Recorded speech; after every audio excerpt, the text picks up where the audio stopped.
आप ठीक तरीके से रिस्पॉन्ड कर सकें। अगला 1 घंटा अलर्ट रहना है, रहेंगे? गुड बेटे, अगला घंटा एक अलर्ट रहने हमने, क्लियर है? yes, sir! और एंटी राइट का सामान अपने पास रखें और बिल्कुल अलर्ट रहना 1 घंटा। 1 घंटे के बाद इजी हो जाएंगे, क्लियर है?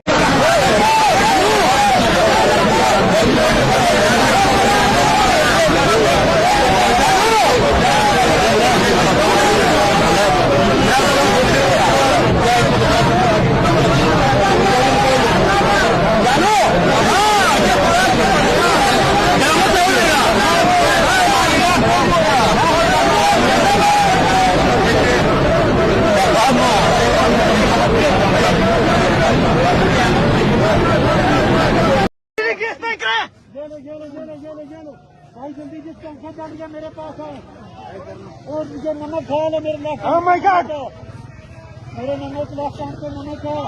जिस पंखा चल रही है मेरे पास आ जाए, मेरे आंख को मिला जाओ। जिस पंखा चल रही है मेरे पास आ जाए, जिस पंखा चल रही है मेरे पास आ जाए। ये जज्बा है कौम का, ये नौजवान है। जिसकी आंखें चल रही है मेरे पास आ जाए।